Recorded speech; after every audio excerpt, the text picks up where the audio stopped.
Welcome to another episode of Inside the Dugout, presented by Hills on Franklin. I am Chris Smith, one of the co-hosts, and today I am joined by one of the most lethal hitters in America, Emily LeGette. How are we doing?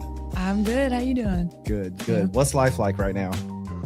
Pretty good. Pretty average. Yeah, pretty average. Yeah. Even though we found, talking about average, you don't like to know your batting average. No. Talk to me about that. I just really believe that incompetence is key when it comes to softball. Like, I'm just a person, like, I don't want to know my batting average specifically. Like, if I find out other things, like, fine.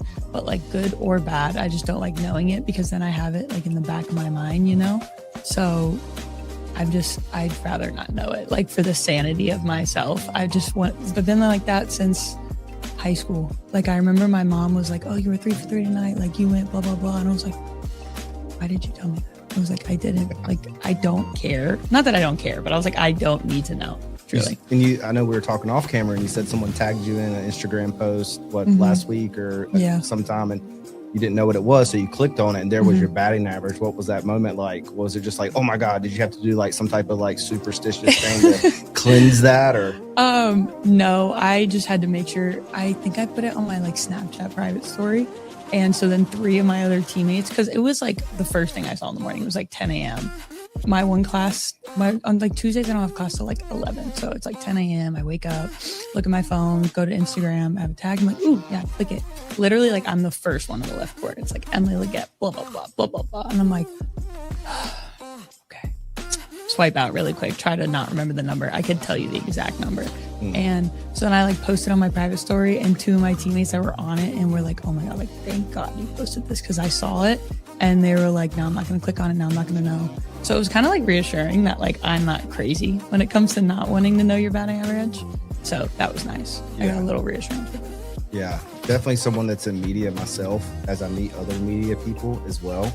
They like help validate my OCD about certain things. Because like Alex, which I know y'all all goes by Fundy, right? If you don't know who Alex is, you need to search him on Twitter. Awesome follow. He's the SID for Carolina softball. Even though he doesn't like to be talked about, he's the man. He is the man. He's the man. Amazing person, human, individual. Even though kind of all those words mean the same thing. He is the guy. He was like a while ago, I was like, can you hit record for me? Because it's just me today, and he hit record. I was like, are we recording? He's like, I think so. I was like, that's kind of like important to know. I can't like you're killing my OCD right now, Alex. Yeah. Like, I can't get a think so. I have to know if I'm recording. Do you see a countdown? Is it bright red? Please look again. Yeah, because I did that to you, right? I was like, do you see that number counting down? Yes. Because I can't see it. Like locking in, making sure I see the numbers changing. Yeah, we're good. You're locked in right now. It's changing. Yeah, we're red. We're bright red. We're chilling. Chilling. Nice. Yeah, we are chilling. Sitting with Emily LeGette today of Carolina softball. This is the second episode of Inside the Dugout. You were like, we hung out with Lily Parrish, which is your roommate, right?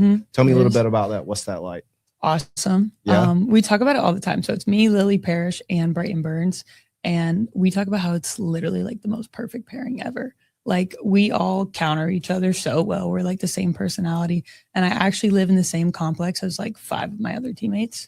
And so it feels like I'm like freshman in the dorm again. Because like when I get bored, or when we get bored and when I hang out, we just like walk to someone else's apartment, which is great. So it's me, Lily, Brighton, Sanaa lives with Lindsay and Raina.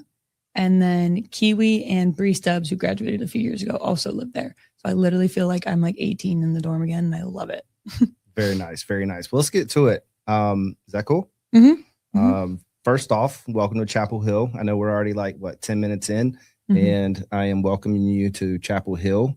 I'm going to do one thing really quick. Didn't start my timer. So there we go. So yeah, welcome to Chapel Hill. I love this place. I'm an alumni of Chapel Hill. I live in Hillsborough, so about 25 minutes from here. So, but we do life in Chapel Hill. We love it. All the restaurants. It's just a beautiful place, right? All the trees. I agree. The campus is like, the football stadium is known as kind of like the stadium in the forest.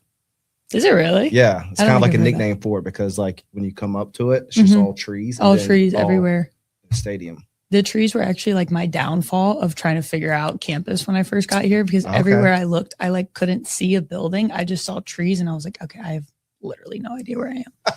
I walked around with like campus maps for probably a good 2 months before I actually figured out the layout of campus. Yeah, that would be a good video for Alex to kind of like do, like following the newcomers like around without them knowing, like, you know, as they're trying to navigate campus. It was so complicated. Oh my God. And then there's hills, and then I'm going up, and for some reason I can't go down this way, but I went up this way, and then like terrible 2 months. It wasn't terrible, but I mean, Anderson Stadium, right? The softball stadium that y'all play in. I only say that because, you know, we're trying to get all Carolina fans acquainted with Carolina softball this year and into the future.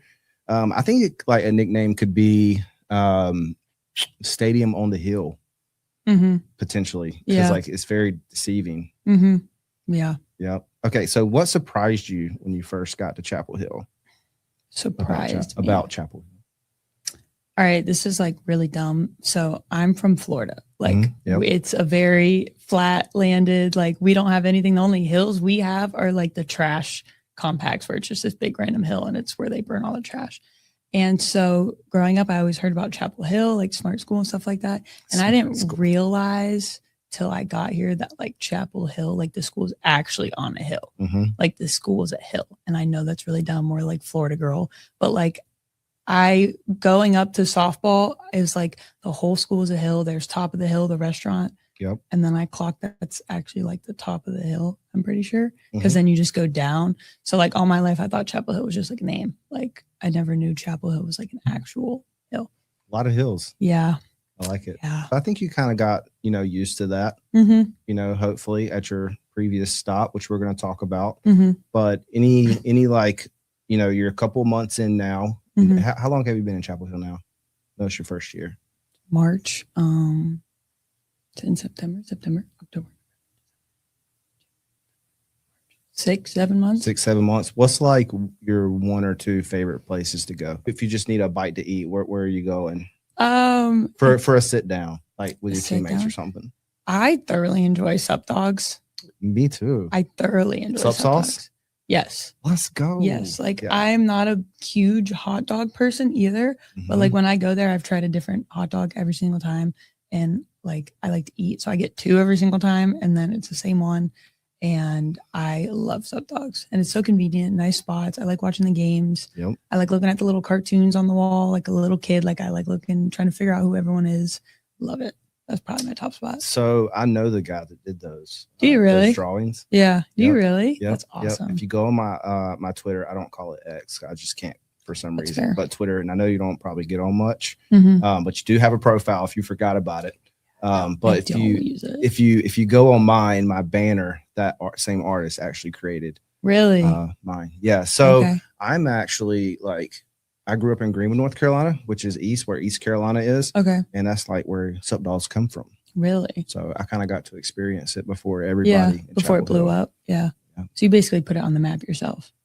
I would say so. Yeah. I would say so. Yeah. I definitely have that capabilities of doing. Yeah, for sure. It's so good. It is. The Sup sauce is legit. Yeah. All right. Well, let's go a little bit deeper here. You know, you came to Chapel Hill. Let's talk about your first stop, you know, out of high school. Tell us what school were you at previously before coming to Carolina? So before Carolina, I had 2 years at Virginia Tech in Blacksburg. Right. So talking about the transfer portal, I know there's a lot of misconceptions around the transfer portal, right? I know like doing Inside the Dugout, I will mention football quite often because that's where I started in podcasting and interviewing. Yeah. So I'm still getting used to like softball and the transfer portal and how all that works. And while there are similar as it is the portal, right, there's potentially a lot of differences. I know in football, it's a lot of athletes. I shouldn't say a lot because I don't want to speak for them, but some of them have the mindset that, you know, it's always greener on the other side, right? You know, I can, greener money wise too, but also greener pastures and production potentially a fit for me. And that's not always the case. There's like thousands of athletes still in the portal today from the time that they entered 2-3 years ago, and they still haven't been able to find a home. Yeah. What was your experience like once you entered the transfer portal? What was that like for you? Was it a hard decision to make, first off? I would say no. I kind of knew I wanted to enter the portal. I would say near the conclusion of our season, like I knew I wanted to enter the portal. So I kind of went into my meeting already. We have exit meetings every year. So I went into my exit meeting already having the idea of what I was like leaving. So then I told them in my meeting, and it's actually like a funny story how I got in the portal. So like everyone told me that when you like tell compliance, like you tell compliance you want to enter the portal and they do it for you. You don't do anything. They just do it for you. And so everyone told me you text compliance and it'll take like 2-3 days for you to enter the portal. So I know I'm leaving. I'm trying to like pack up my apartment, say bye to my friends, everything, like already very overstimulating. So I tell the guy I'm entering the portal and I'm in Virginia, Blacksburg. There's not much near there. You have to drive like 45 minutes and I'm from Florida. So like, I'm not used to driving through hills and windy roads. So it's already really stressful for me. It's beautiful though. It's beautiful. It's gorgeous. Like Virginia is honestly the greatest scenery ever. Like it's gorgeous. Just like being in Florida, like I have 2 hands on the wheel. Like my palms are sweating as I'm like driving. So I text a guy that I wanted to enter the portal. I'm like, okay. And I'm literally like in the car with my girlfriend. Like we're on the way to the mall, driving through the mountains. And my phone starts going off. And like I look down and I have 3 emails from colleges and I already have 2 texts in my phone. And I'm like looking and I'm like, oh, wow. So like I'm in the portal right now. Like I had no clue. Like when I tell you it was probably 10 minutes later, I was like and my name was entered in the portal. So I'm like, oh my God. Like, and then I'm like getting a phone call and all this stuff. And I'm like I'm driving, I'm like stressed out going through the mountains. And so I literally had to like pull over. And so then we switched spots. I'm in the passenger seat. And so for the whole like 45-minute ride to the mall, I'm like calling people for like advice, like my old high school coach, my old travel coach.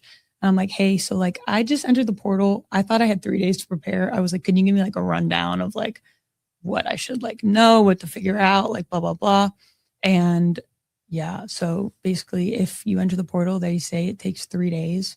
Apparently it's like 10 minutes, just so there's a warning out there. I did not get one. Yeah, maybe it's different for everybody, but yours was like 10 minutes. Literally 10 minutes, was not prepared for it at all. Looked down at my phone and just, I was in. Maybe Virginia Tech's just very efficient.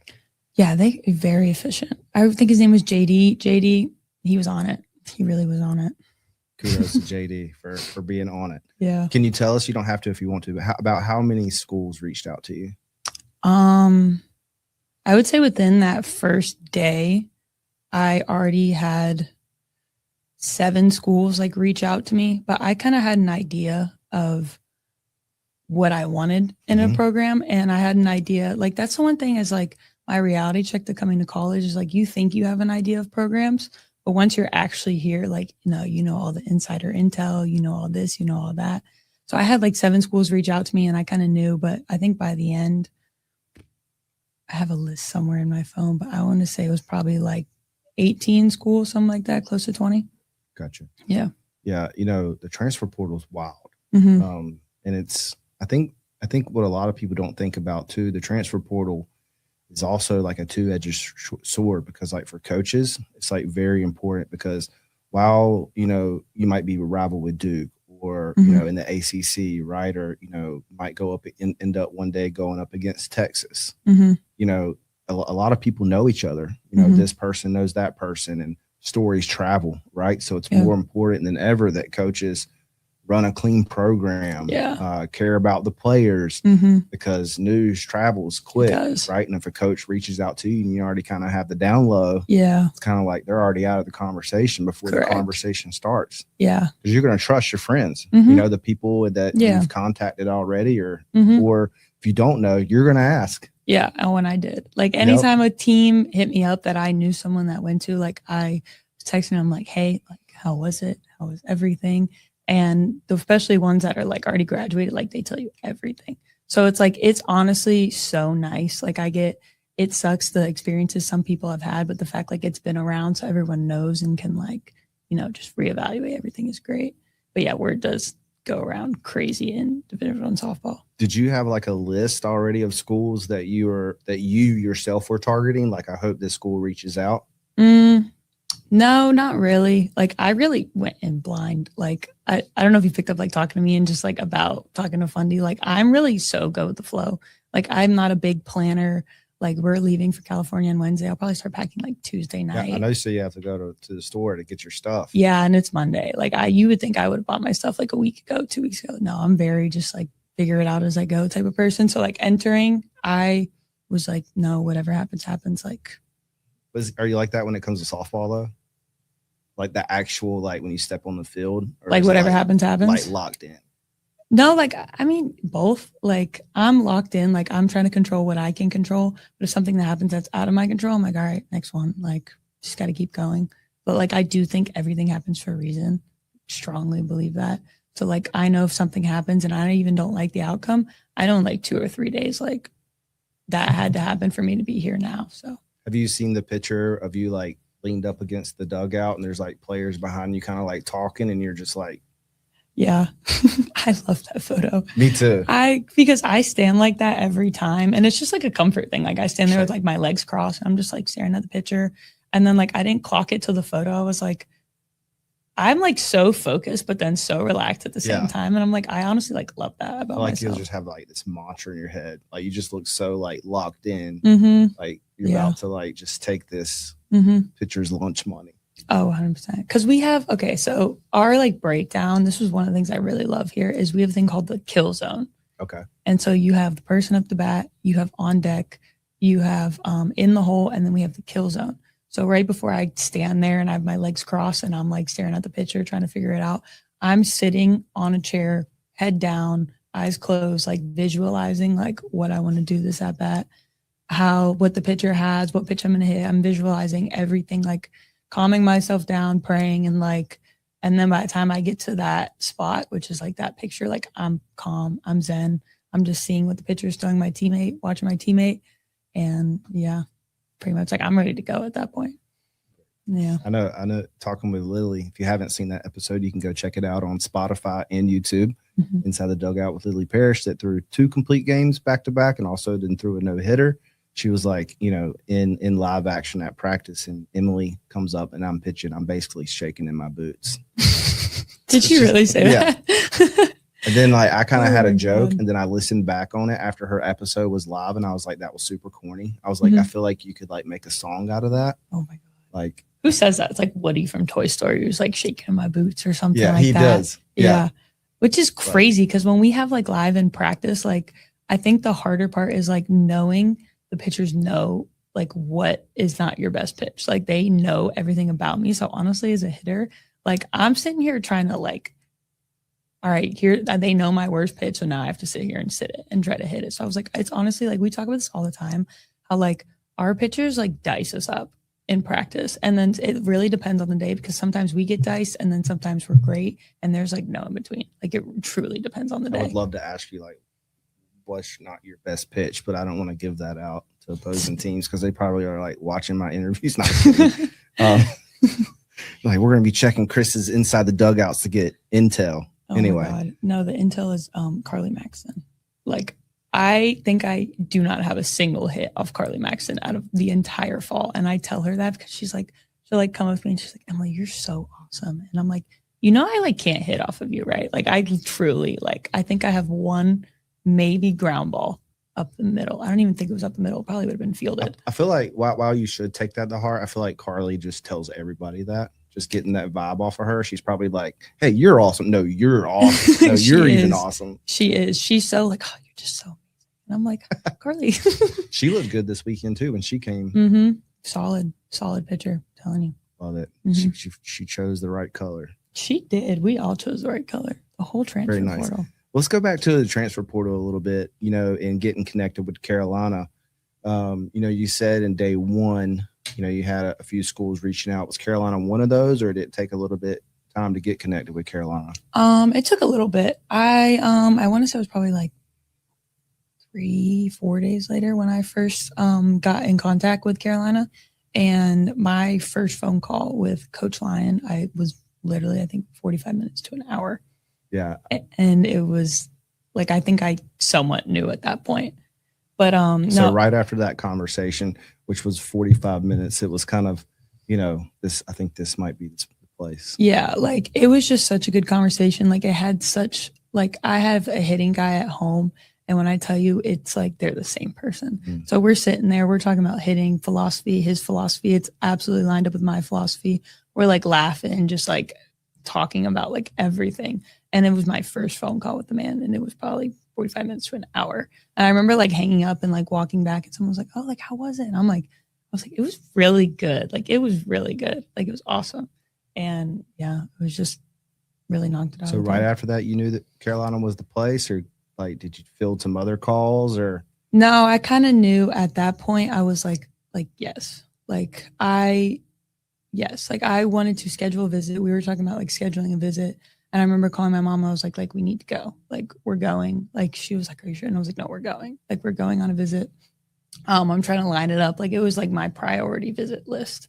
And so, yeah, I would say like after that phone call, like I was pretty settled. And then I had a call with Coach Smith, and then that one was even better. And then I'm like, all right, go on my visit. I actually committed like on my visit here. And so, yeah, I would say I kind of knew. So take us through had you had spoken to Coach Smith before the visit? Yes, I had a phone call with her, I think maybe a week and a half before I came up here. And which was how long after your initial phone call? I know some time's passed. I would say like 2 weeks, maybe. I think I had my first call with Coach Lyon, kind of like opened the door up. And then 2 weeks later, I had the call with Coach Smith, obviously like texting them in between. And then like a week and a half later, I think I was here. Very nice. Mm-hmm. Walk us through a visit a little bit. What was that like? Get there, go hotel, go to sleep, wake up, and they sent me like a whole itinerary of what our day was.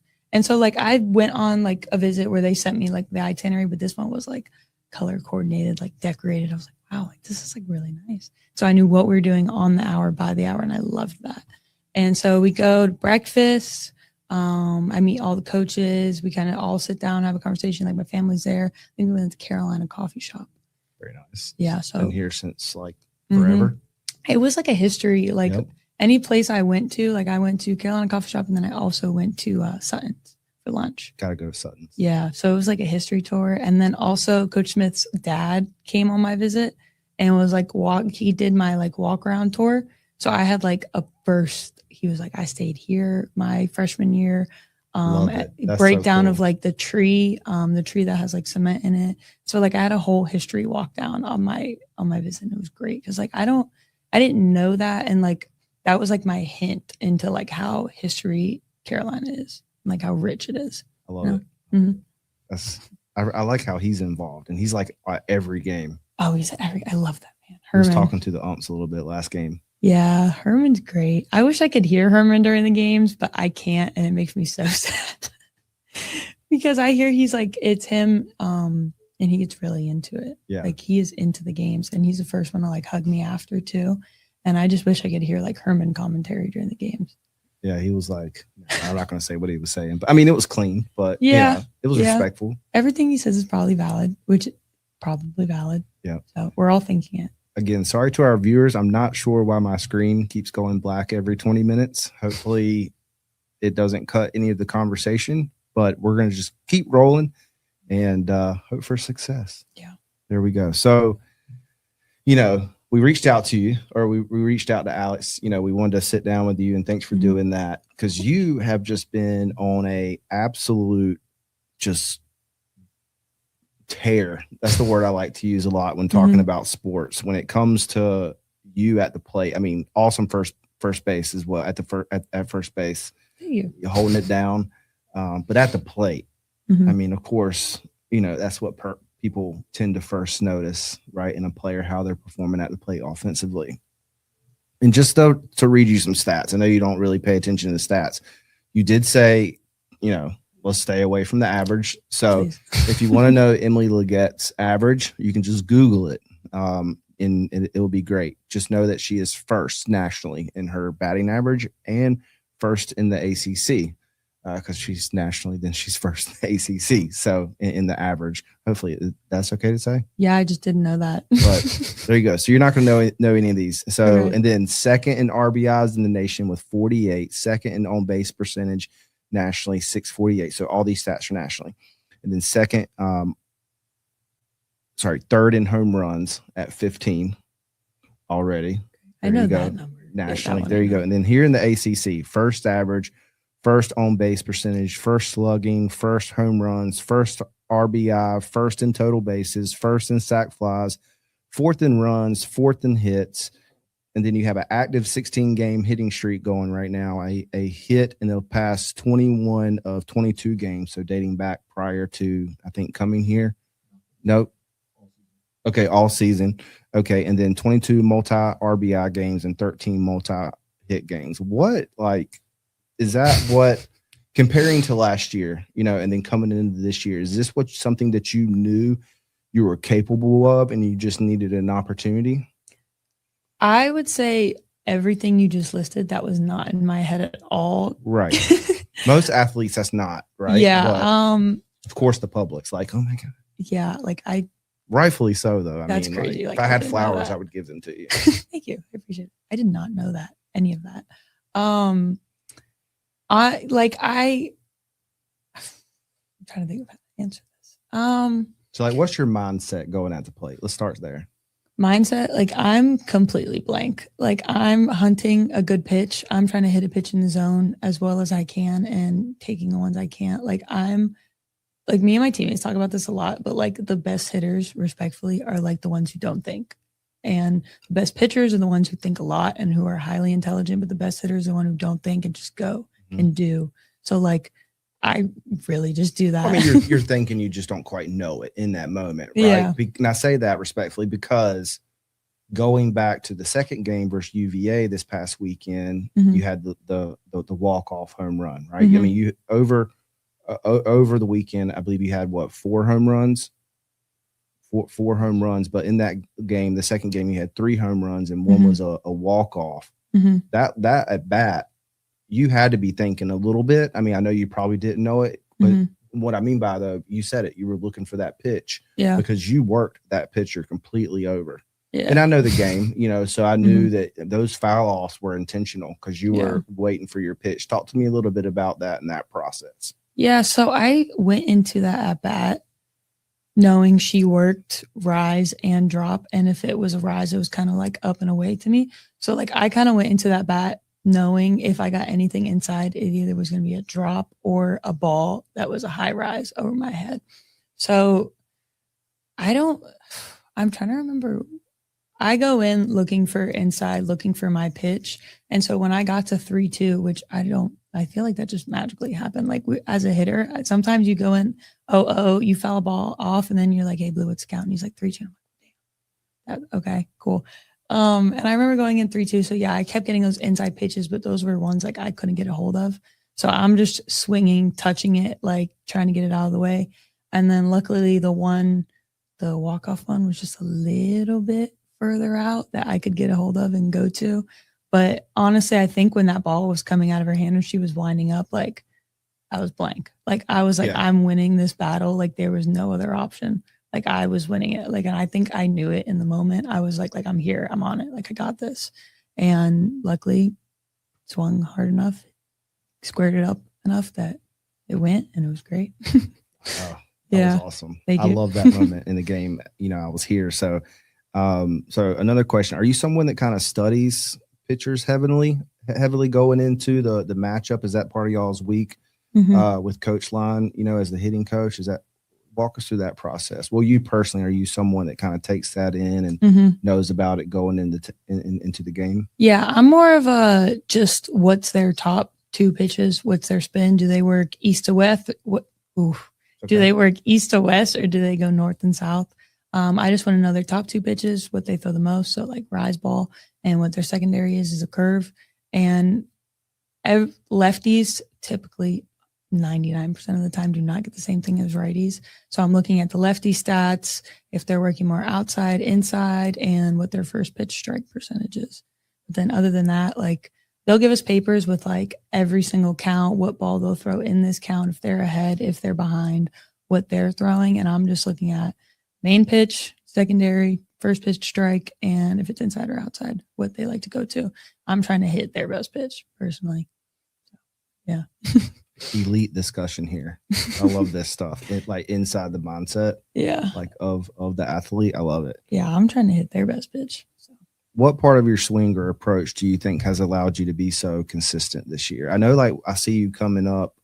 I don't want to speak for you, but coming up to the plate, you're quite different, than everybody. I see you do, this hand thing. Yeah. I mean, I know it's replicating like a follow through, but most do the bat. Yeah. And you're just, doing this hand every time. Yeah. I actually don't swing on deck. Like, I don't know if you noticed that, but when I go deck, I literally don't swing the bat. I'm sitting there with my hand, and it's kind of just like my timing, and I'm very simple. Like, that's why me and Coach Lyon are like this, because we're just very simple when it comes to hitting. It's contact, extension, and follow through. And so I harp, and the biggest part of my swing is just extension, staying on the ball.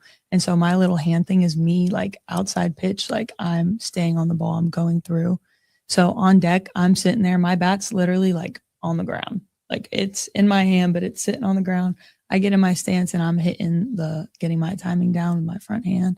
And I don't swing when I get in the plate either, unless I'm swinging the pitch. But people take warm-up swings. No, I'm just sitting there making sure my hand's going the direction I need to go, going through the ball. And that's pretty much it. I'm very big on extension. Have you seen you might be, I don't want to offend you, but you might be too young for this. Have you seen the movie Karate Kid? Yes. Oh, okay. Yeah. But not the Netflix version, the old school. I'm not that young. Yeah, the Karate Kid. The old school one. Yeah. That's way before your time. Wax on, wax off. Yeah, I feel like that's where we're at with this. Wax on, wax off. Mm-hmm. I'm like, all right. Do you sleep with your bat? I just feel like that's how lethal you've been this year. It's just right, or is it on your nightstand, just across? Yeah, pretty much. Just sits there, nice, tucked under my bed. It's right next to me. It has its own pillow, everything like that. Very nice. Does it have a name? No. It's got a cool grip on it though. Other than that, yeah. No, yeah. What grip do you prefer? I go single naked grips, but we have a Argyle they sent us, so I love that grip. But some of my teammates do 2 grips and a thick grip. I don't really like the baseline grip of bats, so I like having a little comfort. So naked grips, I do thoroughly enjoy those, and I got the little Argyle, right there, that little Argyle design. Do they do NIL sponsorships? Yeah, I have a deal with them. Me and my okay. Yeah. But this isn't this is true. I love the grips. I love the Oh, okay. Here we go. It's the Argyle design on the bat. I know they can't see it, so I'll have Alex send this to me. Mm-hmm. I'm showing it to you you don't know. No, it's drip. Hey, this is what you're talking about. Yeah, that's drip. I'll get this from Alex, and we'll put it on the screen. That is beautiful. I love it. I feel can you get me some of this so I can line my bedpost in it?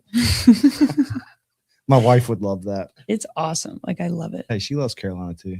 Does she? Yeah, she's getting her PhD right here. Really? Yeah, social work. Good for her. Yeah. Awesome. Born, bred, and dead. Mm-hmm. She's been coming to games since she was 8. Really? Yeah. Wow. Long time. The history is crazy. When I was in North Carolina when I established I was going here. And so someone was yeah, where are you going? And I was North Carolina. And they're ugh. I was I didn't know how big the rivalry was of NC State, Duke, and Carolina till I got here. Really. And I also didn't know how close they were either. Yeah, the triangle. Yeah. I knew they were close. I knew it was a triangle, but in my head it was an hour. Mm-hmm. Duke's an hour away. No, I go to Wingstop and the Duke coach is there and I'm oh, okay. And it's crazy. You can go to Walmart, you bump into Duke people. Half the restaurants and bars are Durham, and I had no clue till I got here. So yeah, this person's where are you going? And I'm oh yeah, I'm going to Carolina. He's oh. I was I'm sorry. What?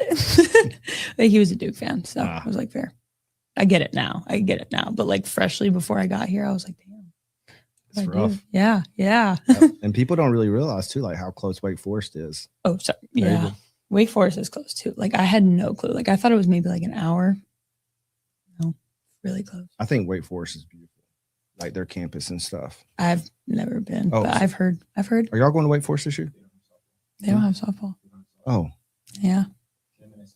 Wake needs to step it up. Mm-hmm. They would have a good softball team. I think Wake and Miami, if they had a softball team, would be really good. Miami for sure. 100%.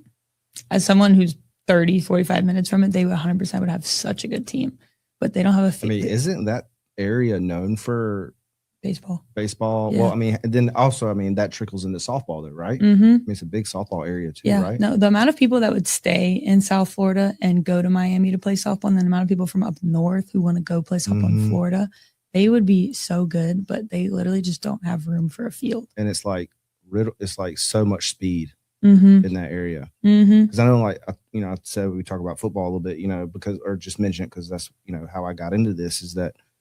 Anytime you get see a skill position player in football that came from Florida, usually it's fast. Oh yeah.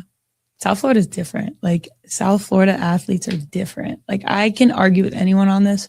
If we had to pinpoint where the best athletes like in the entire country for any sport come from, Fundy, I don't know what your opinion is, but it's South Florida. Like everyone's built different. Travel, like training in the heat and just how competitive we are. Like my high school on my signing day, I was one of like probably 40 people going to go play college sports. And it was normal. Like I didn't know, like people were like, yeah, like my signing day, I was like one of like 5 people. And I was like, really? Like, really? And it's just so normalized. Like the athletes down there are different, like different. That's wild. You should go to South Florida. It's crazy. I know. Like, I've always wanted to go to Miami. It's crazy. Let's talk about, we talked about hitting.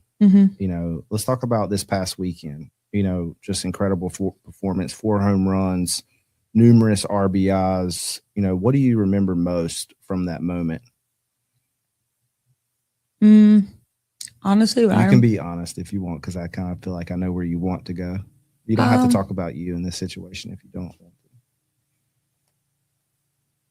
Honestly, I think my favorite or what I remember most is I remember hitting that walk-off home run. But my favorite thing is when we do the like throw in the air, but like it's like my second or third walk off, but like coming home and all my teammates are standing there, like looking at me, I love it. Like, I think it's like what like going to heaven would be like. It's just all my teammates standing there smiling, cheering. And like, I'll go around the bases a little bit faster to like come back to them. I love that. It's awesome. Like that should be a quote. It's like going to heaven.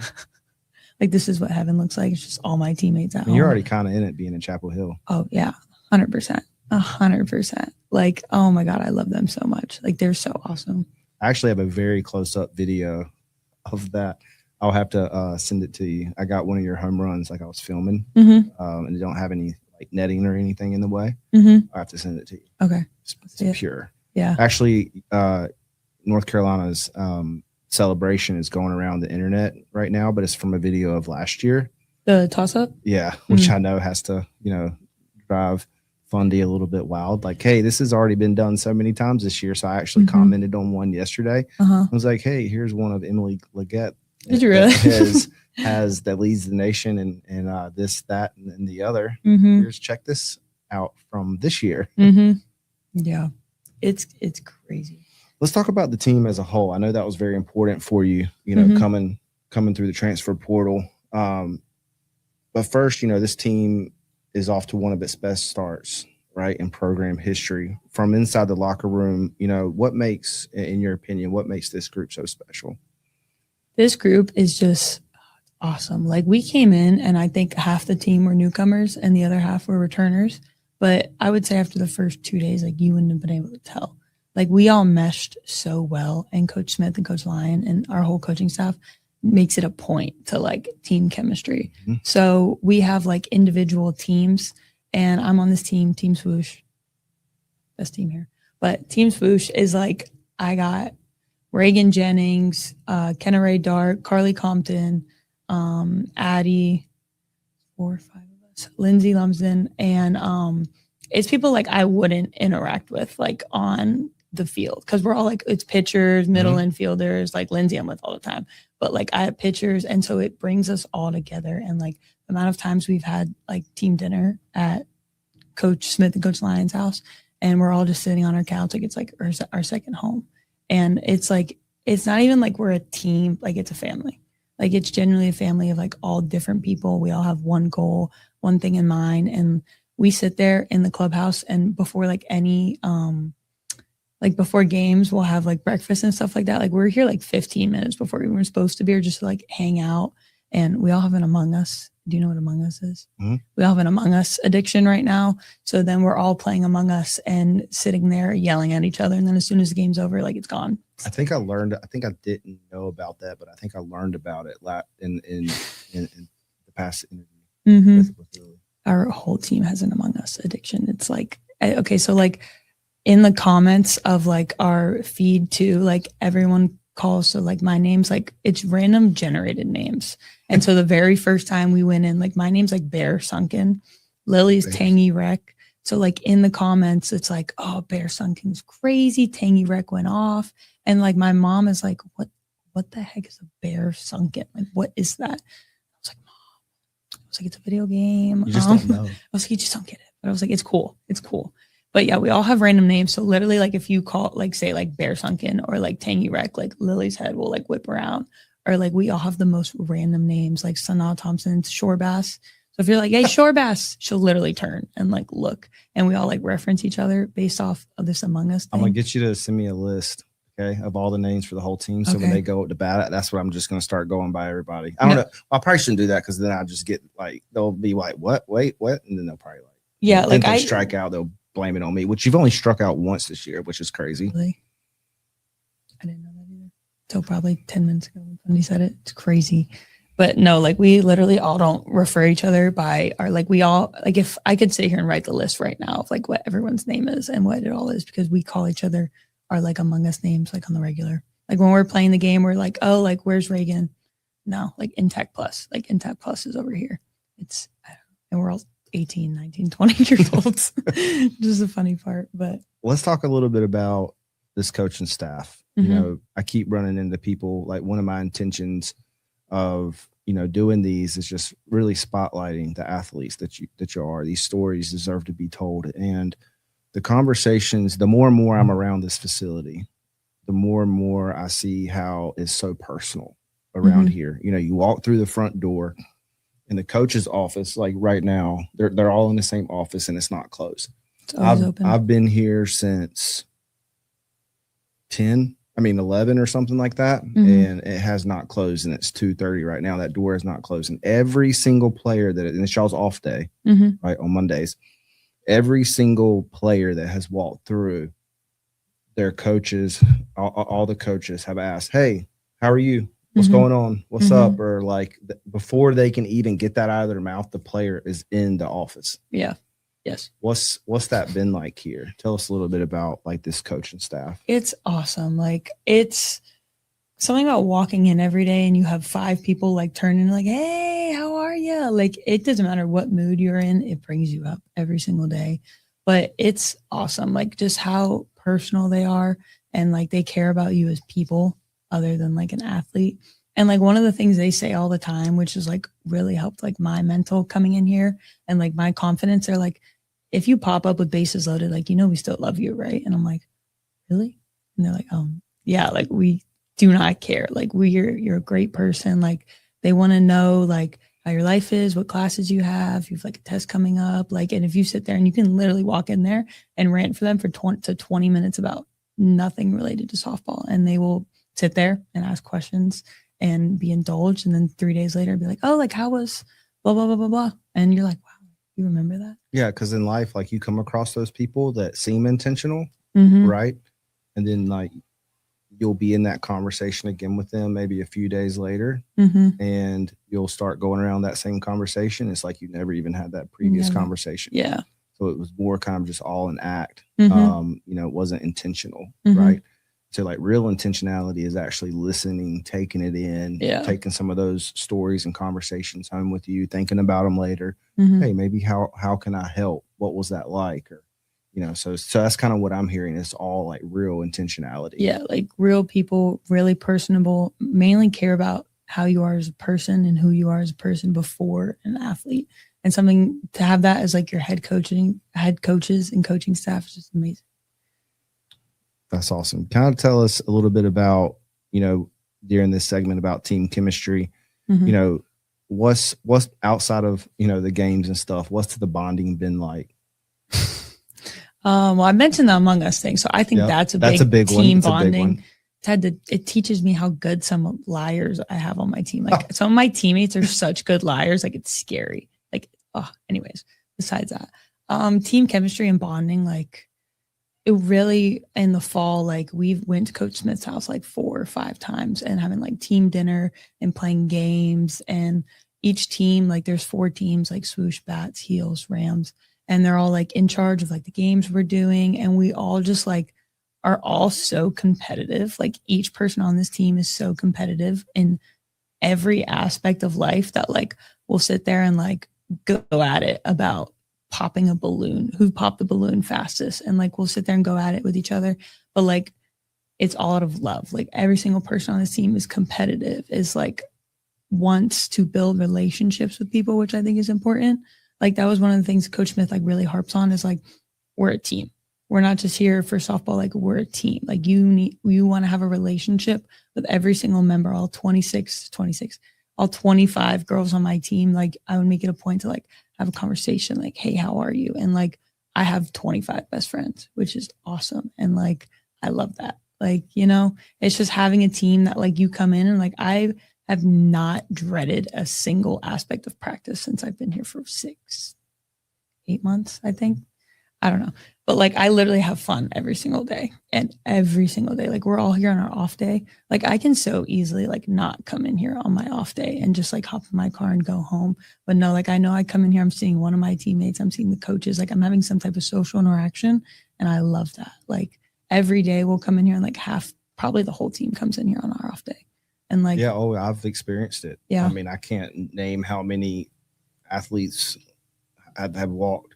You know, players have walked through here since I've been here. And then like last time also we went into the facility, the batting cages and stuff in there, and peeked in there, and there was like pitching in the batting cages, you know, on their off day. And so that's, you know, that bonding that takes place off the field. You know, one of the things I love what you just said is that I haven't dreaded one day of going to practice. You're not going to find that everywhere. But what's so important about that is that not only is that good for you, right? But that's good for everybody else, right? And ultimately that's going to make the team better, because everybody is coming to practice like ready to go. They want to be there. It's creating intentionality, not only between, you know, you and another player, well, best friends, as you say, but also intentionality of the game and being at practice. Yeah. It's just like intentionality in a relationship. There's intentionality with practice. Everything.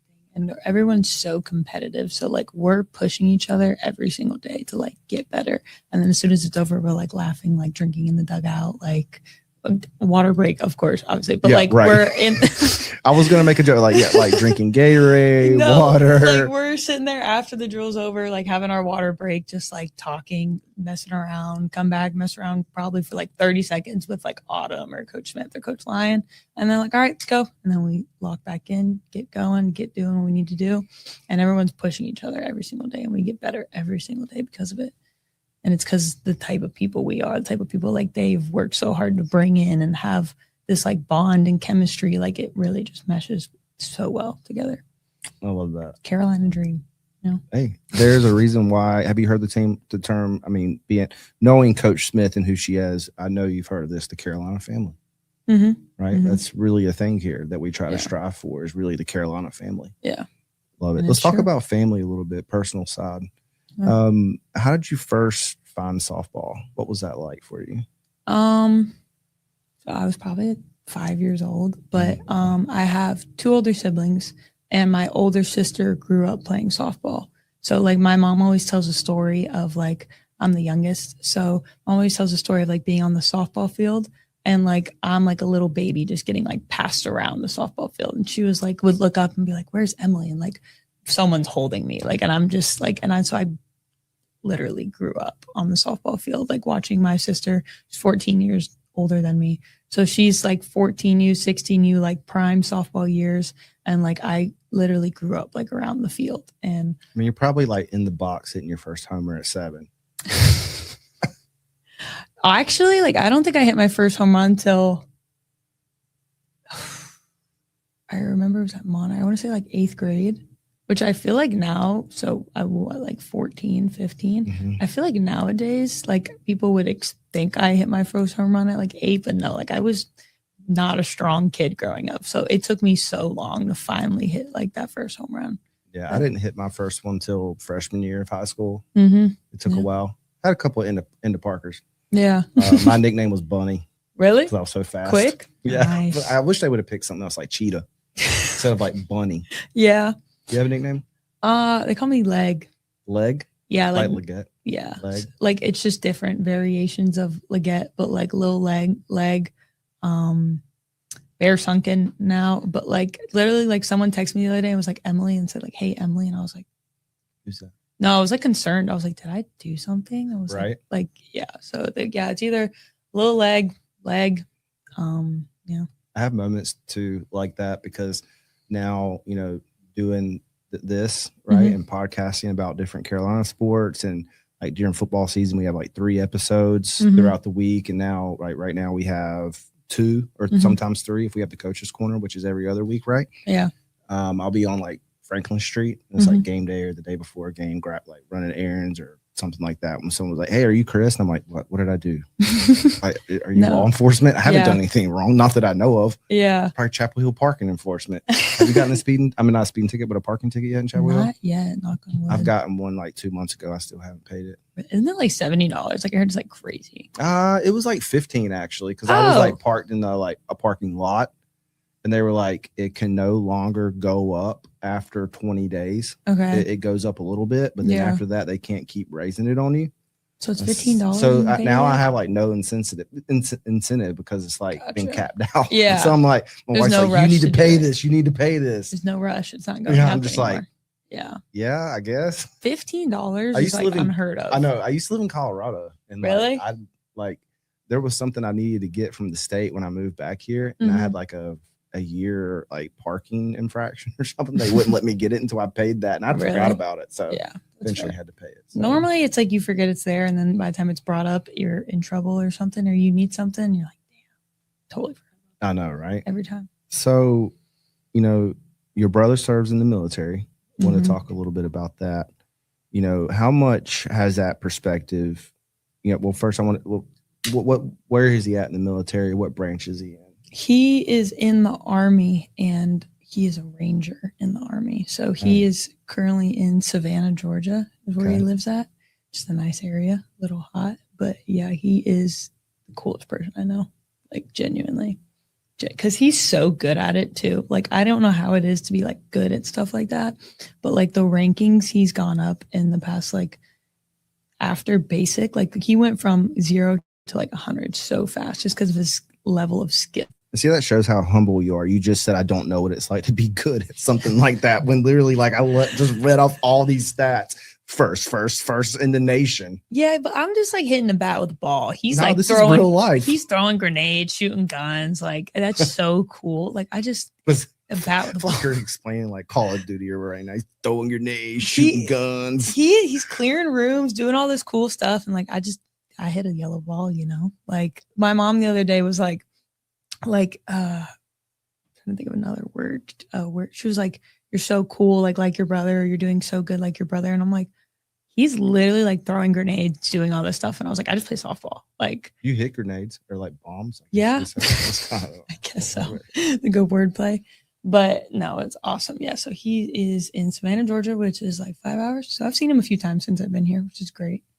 How has entering the transfer portal, being here, your college journey, right? As a student athlete, but then living all the way in Florida, a lot of times when athletes hit the portal, a good percent of them are looking to get back home, around there. But you chose to only move a little bit further south, right? How important has family been to you in your journey? Everything. Like my family, like making any decision I make, like I'm going to calling like my mom first and be like, hey, like, what do you think about this? Like getting their opinion, and like their opinion matters so much to me. And like, I have a sister, I have a brother, I have a sister who has 3 kids, like a whole family. And so like going away has been hard, but like I call her once a week, like I'll get a phone call and it's like a 2-year-old on the phone. And it's like, it's tough, but like I knew I want to live in Florida. So like I knew I wanted to get out of Florida for college. And like obviously winter and all that stuff hit me like a truck experiencing that for the first time. But like, I make sure to keep in contact with my family, and like they come up here and like I appreciate it. Like they're here. I think every home series they're coming, and now my sister and her little clan is coming, I think in 2-3 weeks when we play. Okay. So that's awesome. I love the chance to meet. I spoke to your mom and dad in pretty good length. Yeah, you'll hear my family. Don't worry. You'll just see the 3 little. It's like the Flintstones, like Bam Bam and all the. What's your oldest niece? I have a nephew, Drew. He's like 6. I have a niece who's, I want to say she's 3 or 4, and then I have another niece who's like about to turn 2. Okay, so like the nephew, has he sent you like a voice memo yet, or like a text that's like from him? I'll get like, he sends me like videos. Like, so apparently when my sister sends me reels, it's like not actually my sister. It's him being like, can you send this to Emma? And then, so then I'm like, oh, that's so funny. It's like a AI gorilla dancing. I'm like, all right, my sister would not. It's not your batting average. No. Those are safe. Yeah. my kid's 8, and we taught her how to do voice memos. Really? To send to family and stuff. But she still likes to text. I mean, but she's still learning, right? So eventually it's just like a bunch of emojis. Like we go from watermelon to the poop emoji really quick. Really? It's quite interesting. He's not like that tech savvy yet, because he has like a Nintendo Switch. I'm not going to lie, I did steal that from him because he did not know how to use it. And I was like, I'm going to put good use into this for a little bit. And once he's old enough to like figure it out, I'll give it back, which is probably soon. I probably should give it back. But yeah. Geez, talking about Nintendo Switch, I remember I had a Game Boy when it wasn't in color. My brother had a Game Boy. It was probably in color though. You had a red one. Mine was like gray. Yeah. It was like old school gray. Yeah, it was like the to-go one. Like you could, I don't know if that's the right word, but you could like take it places. Yeah, I know. I'm not. I had mine was like a DS. brick. Yeah. And it was like a little like mini laptop. You'd like flipped it open. I had a DS, and my sister had the phones where you could like play that little ball bouncing game on it. So yeah, he's not very tech savvy. So I, in the meantime, play Fortnite on the little Switch, and I love it. And I'll probably give it back. I heard there's a lot of gamers on the team. Yes. Like Reese Outlaw. Plays like Call of Duty, I think, or something like that. Yeah, and like Fortnite. Like we're kind of nerds. I'm not gonna lie. Like we literally play Among Us all the time. Some people are so good at games. It's like annoying. Like it genuinely makes me mad. Like we are going try hard playing Among Us, and I can't get away with anything because they're just like pulling stuff out of their butt. I'm like, how are you good at Among Us? Like, how are you good at Fortnite and stuff like that? But I would say like me and Lily are like, and Reese, probably top Fortnite players. Yeah, Trevor. So he's one of the co-hosts, and he was supposed to be here today, but his whole family had the stomach bug, and he did not want to risk giving it to y'all. So kudos to him for that. Yeah. We appreciate you, Trevor. Oh, I am sorry. We appreciate you, Trevor, for thinking about the players. But where was I going with that? Oh yeah, he could have been a professional Call of I don't even know what you call that. A professional Call of Duty person, esports player, or something like that. But he was like, I just got burned out. Really? I think a few of us, if we didn't play softball or sports, 100% would have done something else, been really good at it. Like these teammates, some of my teammates are so good at like weird things that it's like, I don't know, it's interesting. Shows that like we're more than just softball players, Yeah, totally. Yeah. So I've been doing this because you're talking about, your sister that's older, your brother, your mom, your dad. I knew all that, right? Coming into this. Okay. And I've talked to your mom and dad in person for quite a length this past weekend at the game. Amazing people. Love them actually. So sure, cool. They chat your ear off. Probably. No, I was asking them questions and that kind of, they were like, Emily's kind of shy. So, I was like, it's so good. It's all good. It's all good. I sit down, do what I do. We'll figure this out. You've been great. Thank you. Great. Appreciate it. I mean, you've actually gone into other stories. Yeah. Some people I'm like, all right, this interview's already over. It's been 20 minutes. But we're almost at time. But I got something I want you to hear. So I've been talking with all of them. And so it is 2.5 minutes. So we're just going to sit here for a little bit and listen to this, okay? Okay. I'm nervous. Emily, we couldn't be more prouder of you. Watching all your hard work and dedication, the love you have for the game pay off at a Division I level has been incredible. But what means the most to me isn't just your performance on the field. It's your determination and heart and your love every day for the game. Keep believing in yourself and enjoying every moment. And we're always cheering for you. Love you, Mom. Hey, what can I say? You're doing on this level what I always knew you could do. You just needed someone to believe in you. I mean, wow. No matter what, I've always told you this when you were younger, okay? Never let anybody tell you you can't do something, because I know that drives you. And the drive in you right now is just unbelievable. I'm so proud of you as your father. I mean, I could probably sit here and talk all night, but I just want you to know how proud I am of you, and I love you. And you keep being you, and you keep balling. I love you, honey. Hey, kid. It's your big brother, Jake. Just wanted to take a time to say how proud I am of you this season. Not surprised by any means. I knew that this was the type of player you always were, and all you needed was a chance to show the world your God-given abilities. I'm so proud of you and all your hard work and everything that's brought you to this moment in this season. And I just wanted to say that I love you very much, and I hope to see you soon, and keep crushing it this year, kid. Emily Jordan, I am so extremely proud of you. You are absolutely killing it. I know going into the transfer portal last year was a huge decision, but the risk has paid off. You have found an incredible community at UNC, an amazing family who lift you up and build you up and make you a better person and a better player. And I couldn't be prouder of you. Keep it up. We love you so much, and I can't wait to see you next week. So that's just something we wanted to, coming into this episode that we wanted to put together for you. Listening to that, how's that make you feel?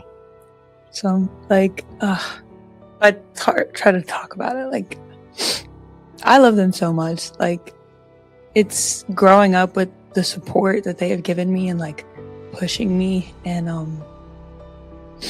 I'm so grateful for them. I'm so thankful. And, I don't know, the video confirmation really just got me. It just kept going.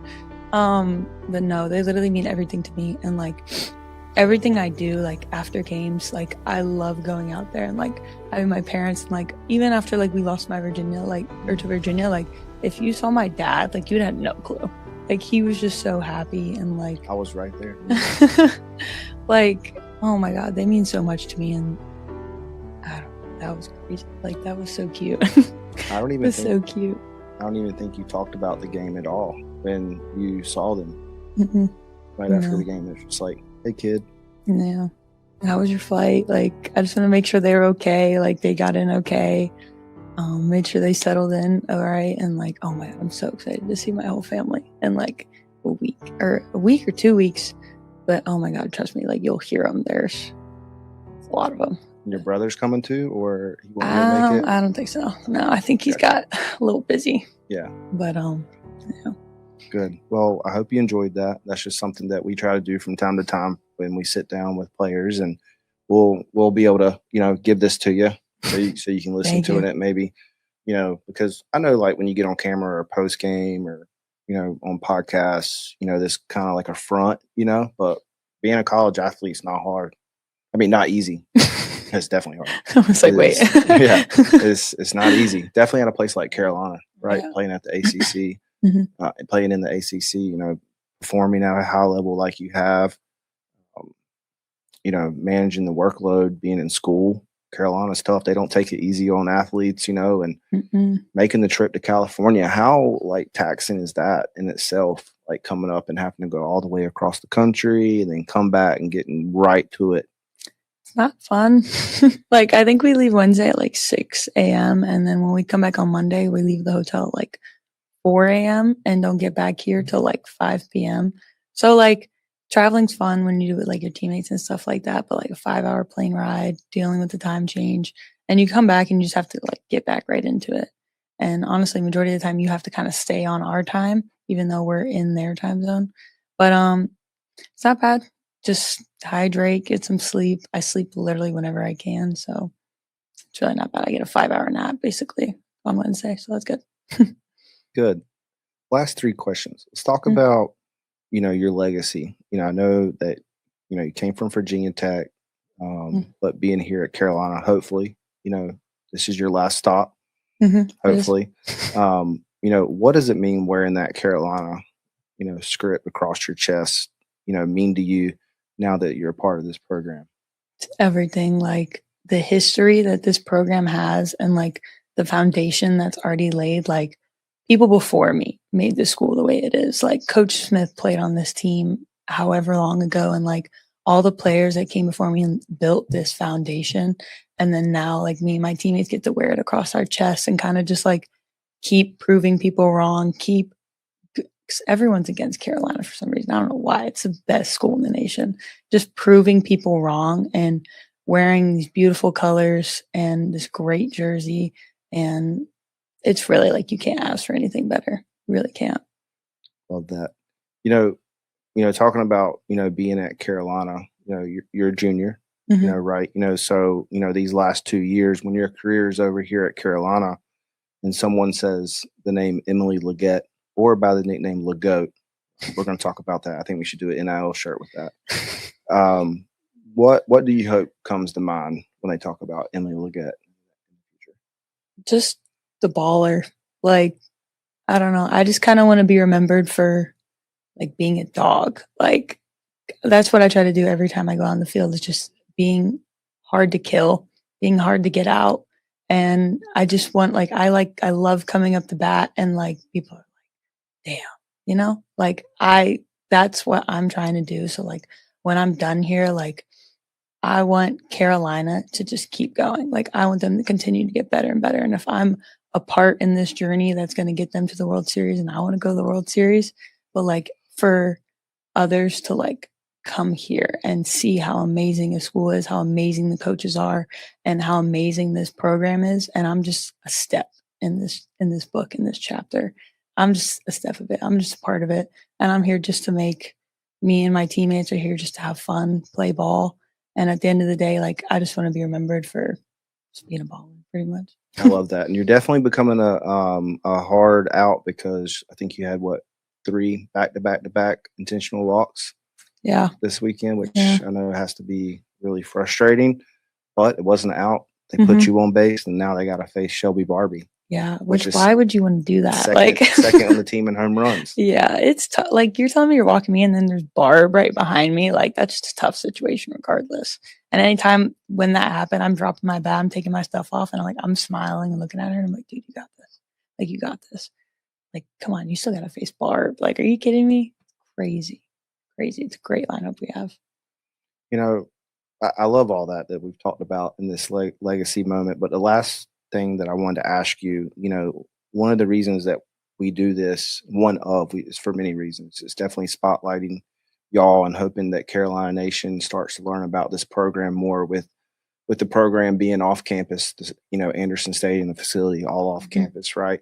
We're trying our hardest to get Carolina fans to know y'all, right? It's because it's so deserving. And what you've done this year would be like on the front page of D1 baseball, right? It would be all over these massive publications. But unfortunately, it's not like that right now. I mean, you've had your spotlight on the softball publications, but I think you know what I mean, right? Yeah. I think it's coming, but it's so deserving. And so one of the things that we also try to do with this, and like some of the things we asked Lily, is it starts to gear towards the younger athletes that are coming after you. It's kind of hard in the softball recruiting world, to get advice, to know, those that are coming out of high school and growing up or through the transfer portal, what it's like. So, what lessons from your journey do you hope younger players on the team take from you? And on also let's start with that one. Then I got one more. Just that, everything happens for a reason. Like every part of my softball journey got me to where I'm at. Like the lows, the highs, like you have to love the process. Like, and that's something we really harp on here. It's like, yeah, you can have these good outcomes, but like you have to love training. You have to love playing softball. And also when you come and play college softball, you're also like a D1 lifter too. So you got to love the process, love getting better, love training, and you're going to fall in love with the game all over again. But just know we do play a game of failure. So it's going to happen, but it's learning from that failure and keep going than just harping on it. Like, learn from it, get better, use it to your advantage. And at the end of the day, it's just a game. Like, we're here revolving our world around a yellow ball. If you think about it, like, we're bigger than athletes. We're bigger than softball players. Like, we're real people too. And I think just knowing that is going to make you such a better player. Such a better player. It's just knowing you have other aspects of your life that you're great in and that you love doing. It's just going to make you play this game and have fun and be that like little 6-year-old who fell in love with the game again. And you're 26, you're playing with other 26 girls who are doing the same thing. So it's just loving the process, having fun, and, know that you're more than a softball player at the end of the day too. I love that. And I don't think I need to ask you that last question, because I think really, is that, unless you want to answer it differently, but my next question was, to a younger player that's hoping to go to college. I think that's pretty pertains to that as well, kind of what you just said. Yeah. Just love the process, love the game, love your teammates, have fun. At the end of the day, it is a game. You're just here hitting a yellow ball, fielding a yellow ball, throwing a yellow ball. And when you think about that, it's funny. Like, it's kind of humorous. So it's just all about having fun, like enjoying what you're doing, and then enjoying getting better, enjoying training, enjoying lifting, and every little part of it is just going to make you the best player that you can be at the end of the day. I love that. Thanks, Emily. Of course. Thanks for having me. Yep. It's been awesome sitting down with Emily LeGette. We're going to put that on an NL shirt, hopefully. But Emily LeGette, be sure to, I know you're on social, but you're not super active all the time. I'm going to try to get better. Drop your socials really quick so people can follow you. Emily LeGette on Instagram. Apparently I still have a Twitter, Emily LeGette. TikTok, I think it's also Emily LeGette. But yeah, I am going to be more active. That's my goal. That was actually my New Year's resolution. So I'm trying still. It's a work in progress. Yeah, it's March. Might need to revisit that. Yeah. but hey, it's a progress, right? Yeah. It's like softball. So, at the end of the day, right? You're just posting on social media. Yeah. Like softball. Just, hitting a yellow ball. But anyway, Emily, thanks for hanging out with us. Yeah, thanks for having me. Yeah, thanks for joining us tonight. This is Inside the Dugout, this time with Emily LeGette of Carolina Softball. I just want to encourage everybody, look up the schedule, gohills.com, go to UNC Softball, go to the schedule and pick out a game right now to come out to Anderson Stadium. It's right over here by Fresh Market. It's kind of like right down the road from the university as well. It's not too far. Right down the hill. Right down the hill. There you go. Talking about Chapel Hill is on a hill. So come on out to one of these games. If you have kids, I definitely encourage you to come. It's a lot of fun. I tell this story a lot, but I see little girls all the time right by the dugout, knowing the cheers, chanting the cheers, and I know that has to mean a lot to y'all. And we had a good pretty packed crowd for UVA, I thought, and I would just love to see even more. So come on out, bring your friends, bring your family. It's currently free, so come on out and support the program. Be sure to help this podcast out. We're a grassroots platform, so do whatever you can to help support it as well. Like this video, share it with a family or friend. Drop a comment and tell Emily how much you appreciate her being a Tar Heel. And thanks for tuning in. You'll be able to catch this on YouTube forever. And then also you can catch Hills on Franklin over on Spotify. We appreciate you tuning in tonight, and we'll see you next time. Thanks, Emily. Of course. Bye. Thank you for listening to Heels on the Diamond, presented by Heels on Franklin. If you enjoyed the episode, be sure to like it, drop a comment, and share it with another Carolina fan. That support goes a long way as we continue to grow. You can find all episodes of Heels on the Diamond on the Heels on Franklin YouTube channel and on Spotify. So whether you like watching or listening, we've got you covered. If you're looking for Carolina football coverage, be sure to check out the Tar Pit podcast, which you can also find on the Heels on Franklin YouTube channel and on Spotify. You can also find us on X, TikTok, Instagram, and YouTube. Just search Heels on Franklin and you're in. Until next time, go Heels.